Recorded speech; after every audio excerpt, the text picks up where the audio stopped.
My guest today on this episode of the Neil Wilkins podcast is Shalize Nicholas. Now, Shalize is a marketing consultant and founder of Marketing Mill. She's supporting purpose-driven brands of all shapes and sizes, especially in sustainability and fashion, of which she has a background, having run her own sustainable fashion label.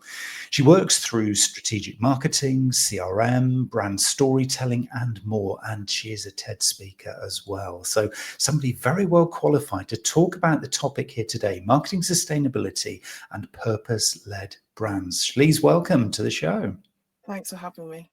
I'm really excited Yeah, by this. Yeah, thank you. Yeah, it's great to be able to talk kind of really openly, I guess, and freely about this topic. And I wanted to kind of begin because I was thinking where to begin. I mean, this is such a huge topic that, we could go down so many different routes with this as we talk. But I was just going to really sound you out and see where you're thinking the world is, the world of business, the world of marketing, kind of where it is right now. Because what I'm picking up is that people are feeling a little bit jaded about this. They're kind of thinking, oh, it's this thing's been going on for a while. It's not really embedded in my business. There's a lot of jargon out there. I can see there's some science, but people challenge it. I think people are feeling a little bit tired of this, and yet it is the most profound thing that is happening to us as humanity, let alone in business. What kind of things are you seeing?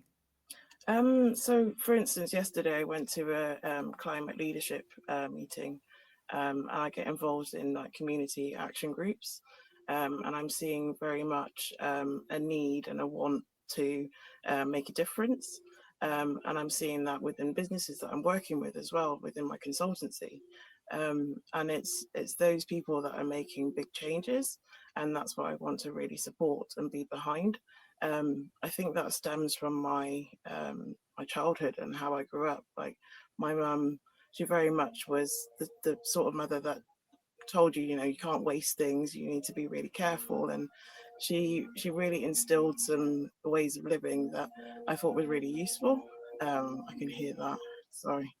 Um, yeah, so she really installed some great um ways of living, and like for instance we had a water butt before people were even talking about water butts to water the plants, and she was very economical about how you make sure you turn off the lights and things like that. So it's my way of marketing and business is always being with that in the background, that there is more that we can do. And when I went to work in fashion in suppliers and in wedding shops, to see the waste and then them being told, oh, it's just going to be burnt or it's just going to, end up in landfill. I was like, oh, but why? Is there not another way? Like, does that have to be the answer? So for me, it's very much a cause that you do on a daily basis, not something that just because of profit. Well, this is just how it's done. Um, and I've always questioned why, and then that's why I've wanted to work with people who also question why and have that purpose-driven marketing or purpose-driven lifestyle. So yeah, that's it in a nutshell. So, I mean, it sounds like you've still got a lot of hope, to use that word, because I think, if we're in this, journey together and there's a few of us who are kind of really sort of believing, as you say, having been brought up as you were with this kind of, it is just the way that you live. It is just it's just doing the right thing all the time because it's just the right thing. As you don't question it, it is just how it is. Do you feel that people kind of like you, and I won't sort of say this putting you on a pedestal, but do you feel that people like you are the ones who need to be the pioneers, need to be the leaders here? Because I still feel there's a lot of people who are not really engaging with this because they feel, well, what can I do? I'm this big in this whole big world, and what difference can I possibly make? Whereas I think you're very much of the belief that, well, every single little action, every single little moment does make the difference, because that is the difference. Yeah, Am I kind of reading that right? yeah, absolutely. Like I still have conversations with people who don't believe in washing their recycling, and like what difference it will make. They'll separate it. Oh, it's not a problem, and yeah, it shuts down a whole line. If you don't wash your recycling, it contaminates it, and then they can't, continue with that production line. So it's a big difference. Like one pot, still having some yogurt left in it, and yet they don't see the importance because they're like, oh, they'll sort it. But actually, it's those little small things that make a big difference. And I think I still bang that drum, and I still talk about it with people when I'm out and about, or in random conversations in the pub.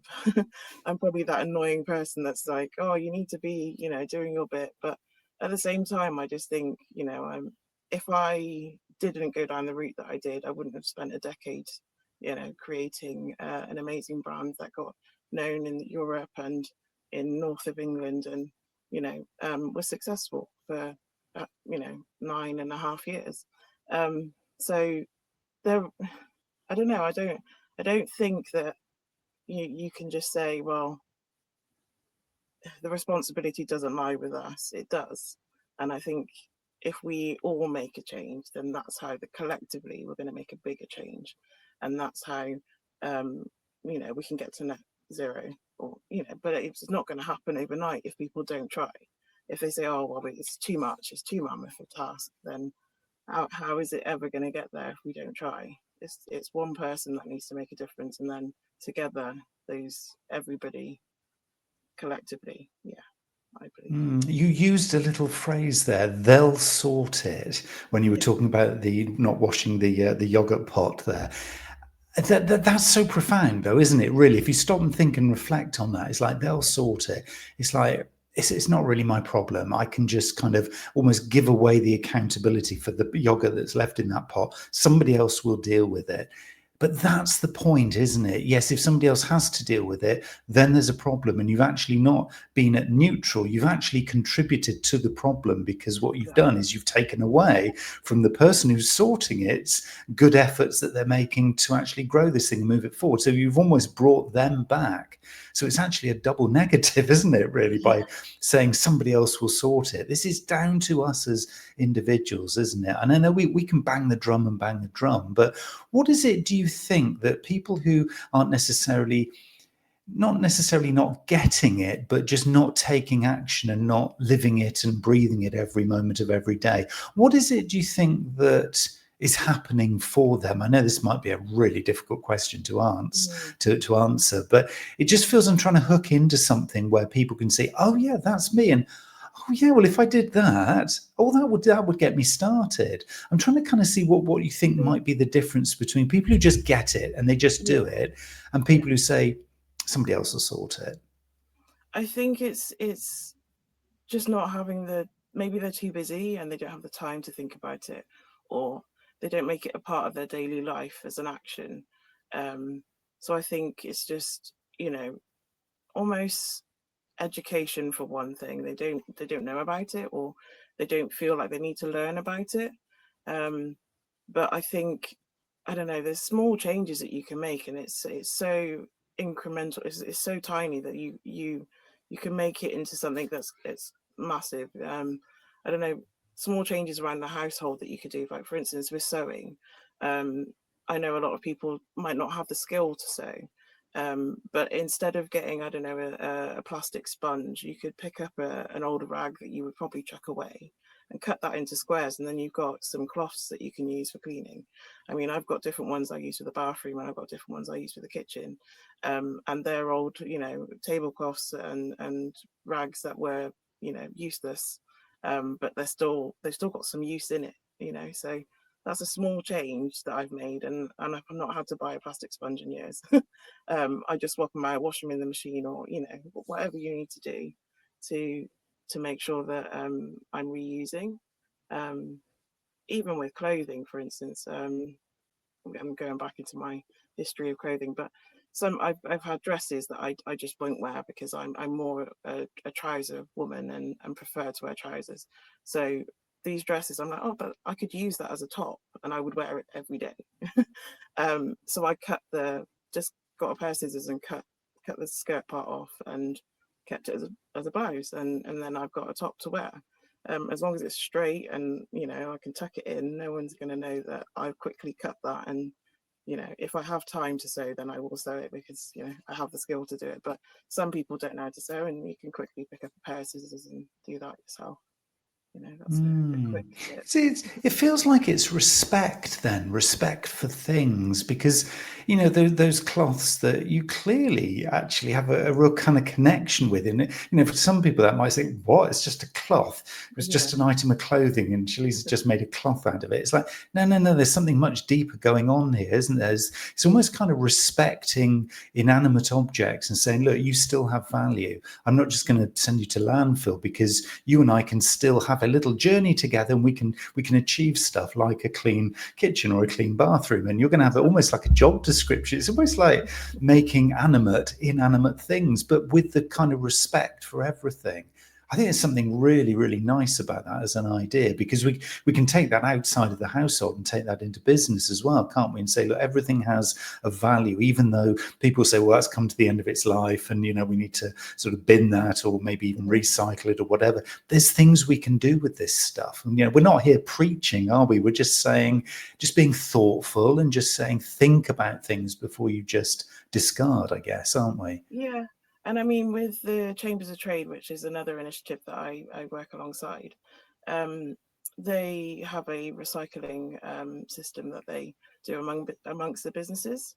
So, for instance, the businesses might have some empty envelopes and polyfiller, that's the stuff that comes in the packages to stop it from being bumped around, and they share it amongst each other on a WhatsApp group.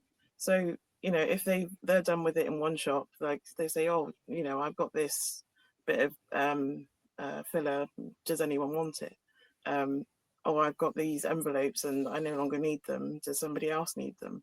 And that's like I don't know, it's like that hand-me-down mentality, and I think that's a really great way for businesses to show that there are other ways to be sustainable and to be thinking of supporting someone else that might actually need it in a smaller business, or for instance thinking of being sustainable and eco-friendly.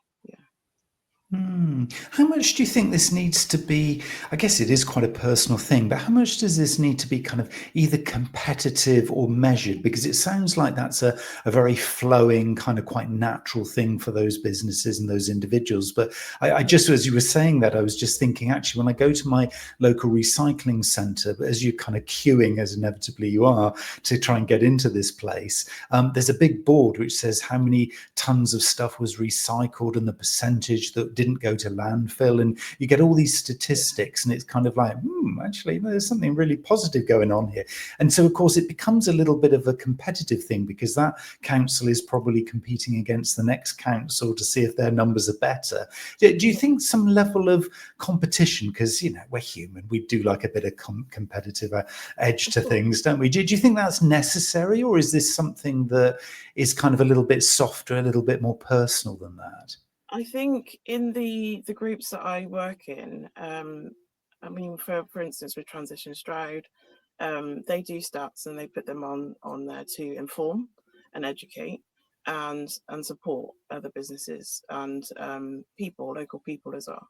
And then you also see, for instance, I'm also working with a freelance business called Shift, and they do retrofitting, and we had a whole discussion yesterday about how to save energy in your homes, and discussing that with there's a group of people who wanted to know how to fix their homes and what they could do to save energy before the winter comes. And I think that information is given so freely amongst these groups because they're all interested parties, and there's no agenda.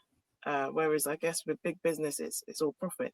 And yet, if you've got this mindset of making a difference, then you're willing to share and you're willing to discuss things. And I think, yes, there's a part of it that needs to be profit led, but at the same time, they know that if you tell one person, then the next person will know, and that will also grow business. So I think that's the mindset that most of these groups have, and then they're more collaborative than driven by stats and numbers, and even though they give out those numbers. Do you see what I mean? That makes sense. Yeah, I mean, do you see, just in terms of the people you're connecting with, and I guess you're talking here about a community and an area and a sort of a business business community that is very forward in this, because Stroud is an area, for those of you who are either not based in the UK or not local to the area, you won't kind of really understand what Stroud's about, but it is very much a hotbed, if you like, of these kinds of initiatives. It's the hometown of Ecotricity, which is probably the greenest energy supplier in the UK, powered by Dale Vince, who is a real maverick in terms of this whole kind of sustainability push. And the local football club is Forest Green Rovers, who are claiming to be, and probably are, the greenest football club in the world. So there's a huge number of accolades there, isn't there? And do you feel that it's almost necessary then, if somebody wants to kind of go on this journey and actually really start to do it, that they kind of surround themselves with like-minded people? Because it feels that that's where the momentum builds. It's almost like you can do it alone, but it's probably easier and a more pleasant ride if you kind of become part of a community. Would you kind of recommend that approach? Yeah, I absolutely believe so. I think along my journey, I've definitely have done that. And I started with the Chambers of Trade, and then I met Transition Stroud, and it just grew from there. And moving forwards, now I'm working with Shift, and seeing their credentials being talked about in places like Bromford Housing, the social housing group. It expands into like more areas as well. So it really shows that you can have a big difference if you are a part of these small groups, and some of them are volunteer led, and they're doing great work, and it's really, really important to be able to give back as well. But I think if you think that way, then you automatically do it. But I think it might take a bit more for other people to go that way as well. Yeah, it just feels that there's something in it. If you're a very small business, maybe you would even describe yourself as a purpose-led startup, for example. And I think we're both seeing a lot of those kind of coming out of the woodwork for amazing reasons, with new technology or new services that we just really haven't thought of before. So there's a huge kind of groundswell of that happening. But even if you were in, say, large corporate, even multinational, and you're thinking, actually, we don't actually contribute to our local kind of groups like that, and there must be community groups around. I mean, they would have potentially much deeper pockets to be able to fund or sponsor initiatives, or at least be part of them. There's a real opportunity for everybody to kind of almost just do your research, find out in your area. And it probably is quite a localized thing, isn't it? Because the research says, don't look at a global level, look at a local level, because that's where you can make your difference. So maybe the advice I think that you're kind of sort of hinting at here is that for everybody, no matter where you're based, Stroud or other places, obviously, it's a good idea to do your research, find out what groups are active. A quick search is going to open that up, isn't it, really? And then probably then tapping into some of those discussion groups. In Bristol, for example, a little bit closer to me, we've got Future Leap, which is a huge kind of collaborative, if you like, that's been going for many years now, and doing a whole range of different initiatives across the city, both with the council and with businesses. And you get to meet, through that group, you get to meet so many different styles and types of people, organization, businesses, non-profits. And this is where the ideas come from, because it's often quite hard if you've been sort of almost indoctrinated into a certain business style or culture to actually try and push against the tide. It's going to be really, really hard, isn't it? So do you think if anybody's sort of feeling a little bit kind of out of sync with their organization, this would be a good way of doing it, wouldn't it? Tap in to something local and see what opportunities open up. Yeah, absolutely. And I think if you come with the evidence of what they're doing is great, and here's the stats, then there's no reason not to. And you can discuss it with your team, or with your managers. And I've done things like that in workplaces that I worked in. For instance, when I was at Oak Furniture Superstore, getting things like bins put in, and other places. Discussions around all sorts of, I don't know. Yeah, it is a good topic to discuss with your team, I think. Yeah. And it kind of just really then sort of really echoes and just re-emphasizes this point that I think we're trying to make here for everybody, is to kind of think about that little local decision, that little personal effort that you can make, which, just for a moment you think, oh, it's really not going to make that much difference. But if everybody in the UK, I don't know, what's the number of people in the UK now, 65, 70 million or whatever it is. Yeah. Imagine if every single person in the UK just did one action today, just one action. So that's you, that's me, that's every single other person. That's 70 million actions in one day. In one day, yeah. I mean, it just, so we can make a difference is what we're saying here, isn't it? It's crazy when you just sit back and think, hold on a minute, that actually does add up. And that's the thing, is it's not a trend. Like, I know a lot of people who have the idea that, it's sustainability might come and go, but it's not a trend. It's here to stay. It's a long-term strategy. We have to be thinking of the future, not the short term. So Absolutely. So when it comes then to the storytelling of this, you've said about they're taking evidence back into the business and that kind of thing. When it comes to the storytelling, I know you're an absolute master of this, because obviously you've done a TED talk on this one and I've watched it too.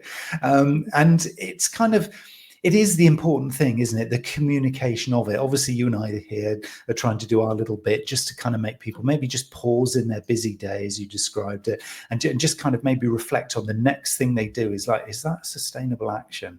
Oh, no, it wasn't. Okay, so maybe I change. And it's just those little moments. But if somebody was thinking, okay, we're on the road to this, we're actually starting to do some stuff now, and what I want to do is begin to talk about it and share, then becomes this great big thing that lurks kind of in the background as soon as you start to talk like that, is, greenwashing. Because that is the biggest fear, I think, of most marketers and most particularly small businesses. Oh, if I kind of put this out there, they're not going to like it, or I'm going to get criticized, or I'm not going to be able to prove it. Mm-hmm. Where do you start? Where do you start, Shalize, with this whole challenge of greenwashing when you're guiding and advising people? It has to be truthful. Like, that's the main thing. It's like, you can't make a claim unless it's the truth. And you need to be able to stand by your claim. So you need to know, like, the originality of it, and the start and the finish, like where the supply chain is, or where did it start, and how did it end. No one can, if that's where they get tied up in knots, is when they make claims that are false, and that is what greenwashing is. So in order to be compliant, you need to be able to say, right, I can stand by these claims, and I truly believe that this is the truth. But if it's not the truth, then don't put it out there. That's the be all and end all of that. So with greenwashing, I would only advise to tell the truth. I think that's as simple as it can be, is to be as honest as possible. And I think with transparency, people want to hear the truth.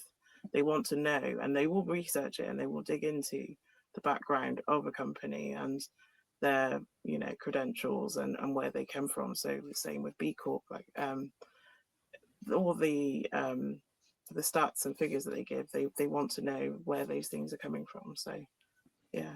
And I think that's why people lean towards seeing those credentials and researching it.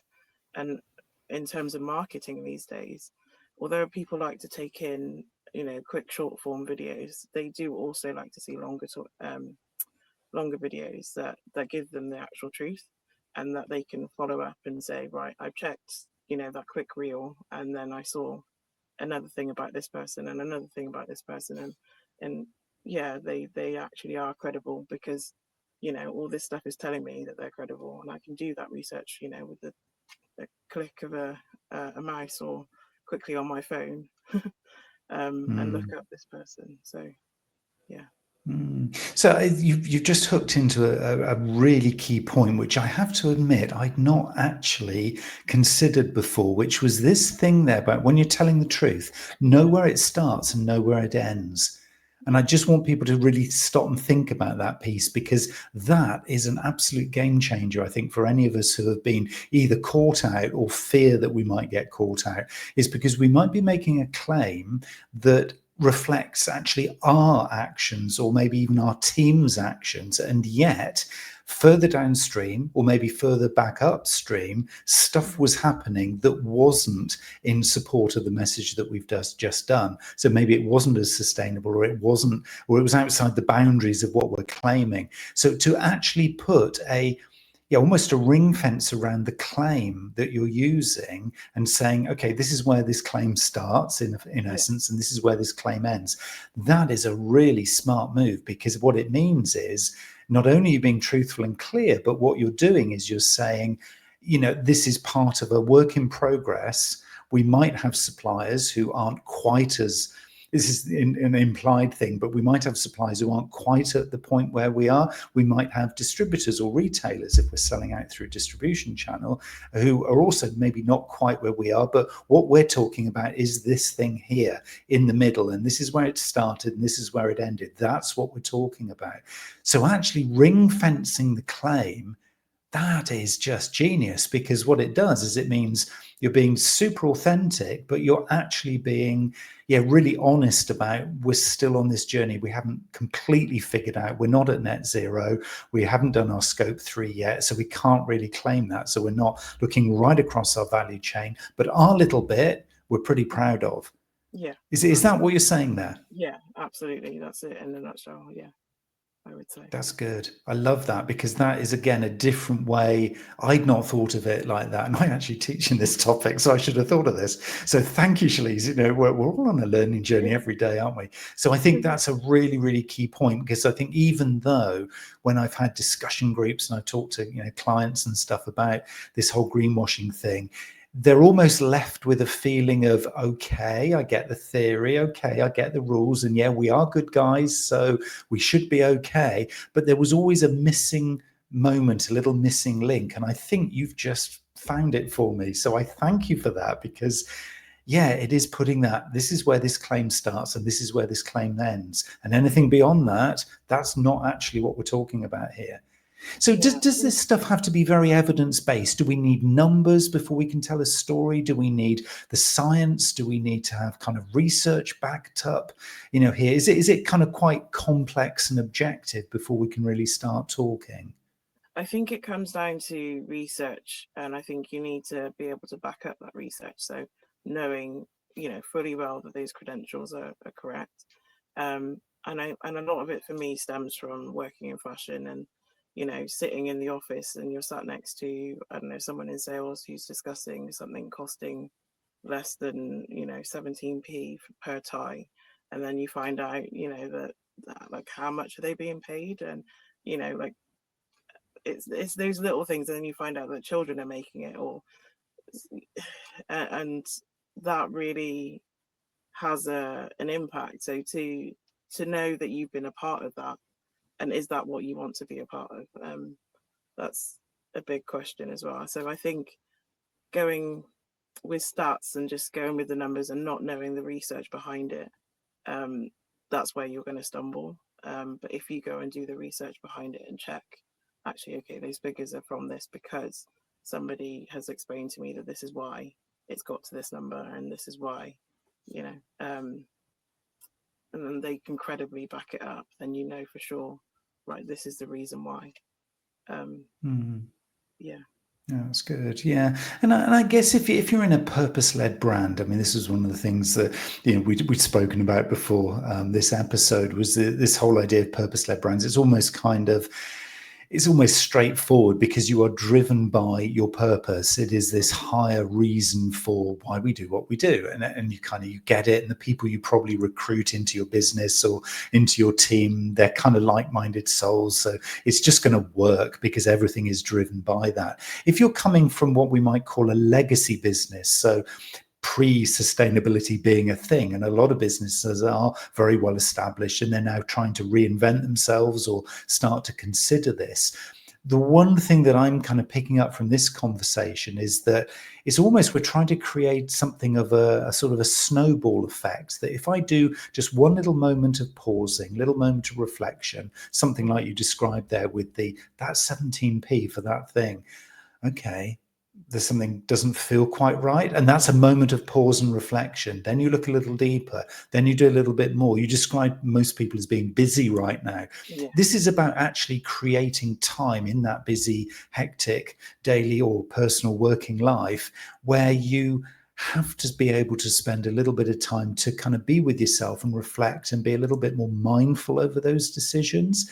Is this about kind of crafting or creating some space for this stuff if you're not in a purpose-led brand? Because it feels like still for a lot of people it's an additional thing to do. It's like, oh, I've already got my targets, and oh, I've got to do this today and get this social media post out, and my boss is on my shoulder to do this next project. This is just going to be another thing, isn't it? Or is there a different way? Is there a better way?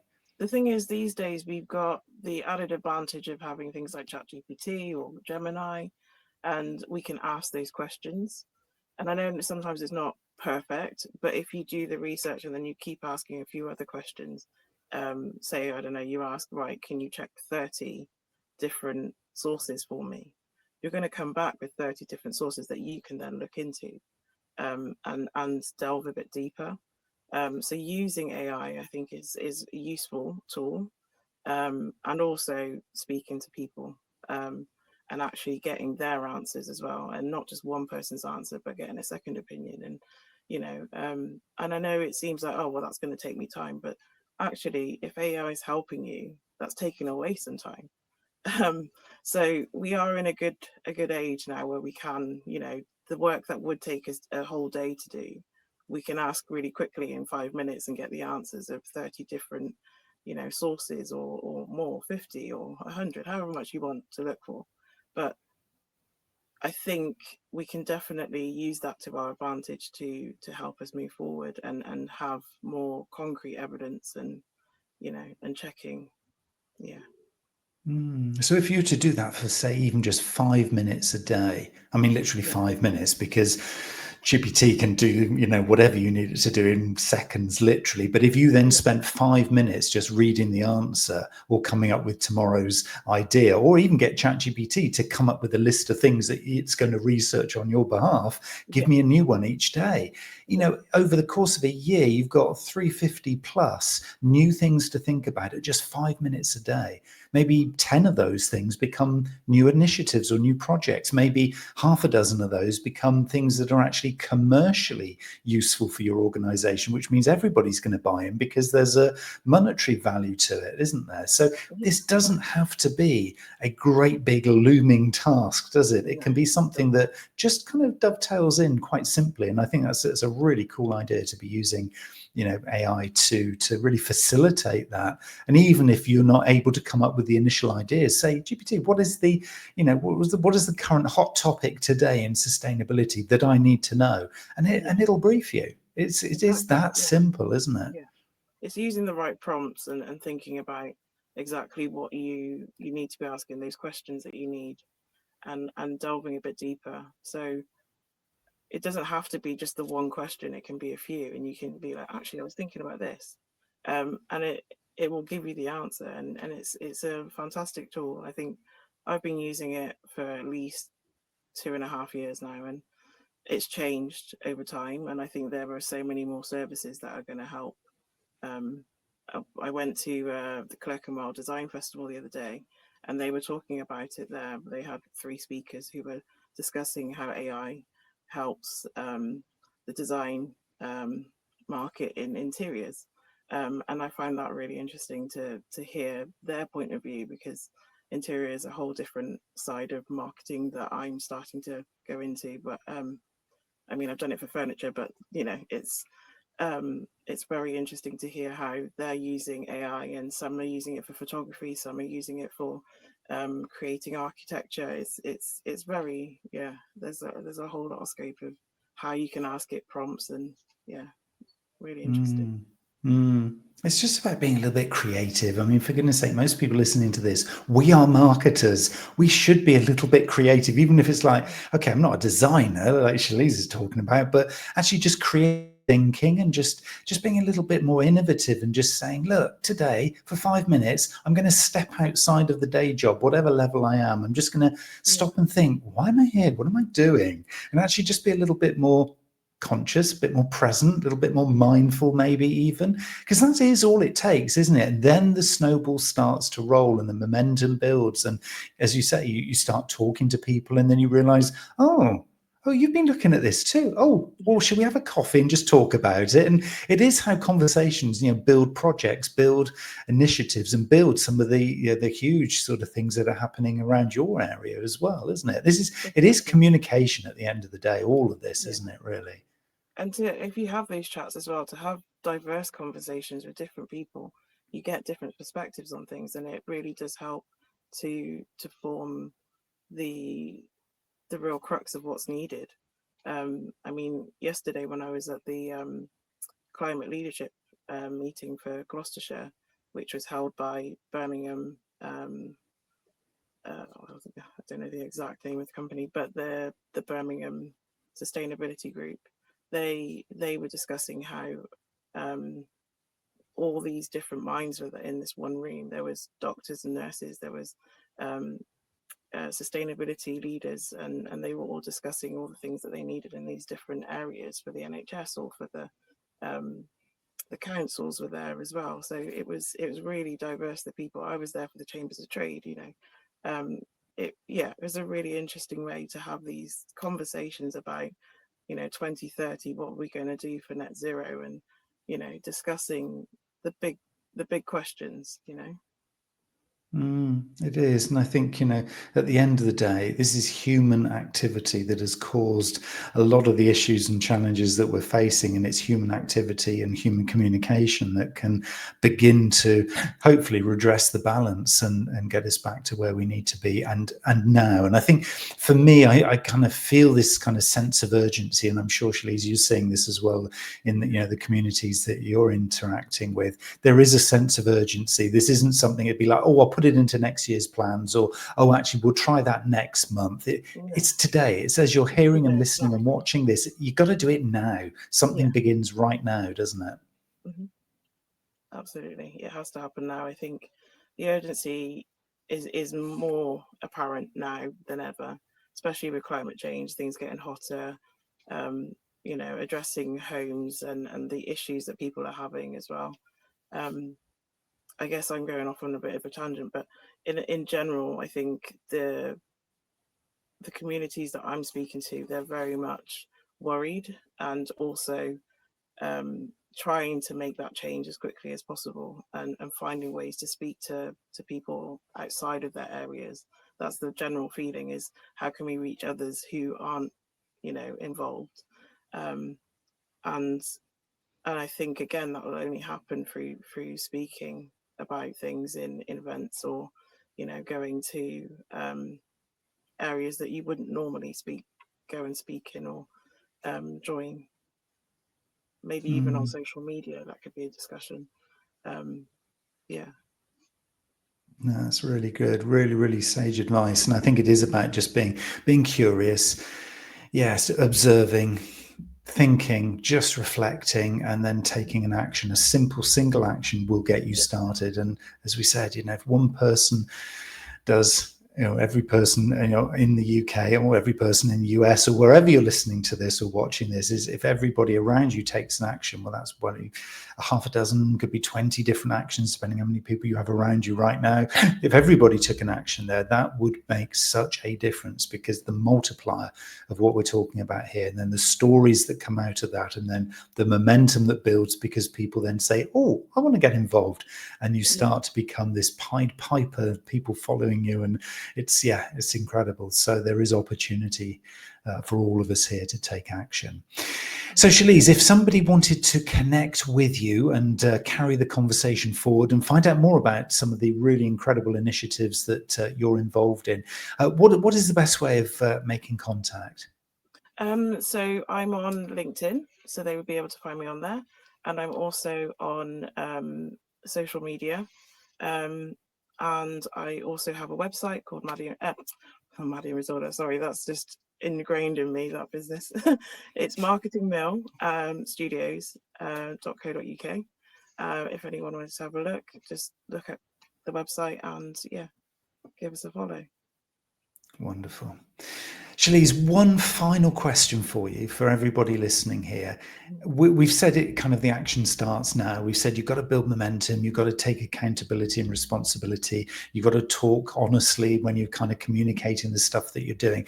What one thing, as somebody presses end or pause or whatever, or puts their phone or their device down, what would their next best action be? If they were only able to do one thing next, what would you recommend they do? Research. I think that's one thing that you could do, to ask why. Instead of just carrying on with your day, just ask why. I think you can quickly put that into a prompt in ChatGPT. It could be any discussion that happens or anything that you're watching on TV or something related to sustainability, but to ask why. I think that's really the main thing to ask and to look into further.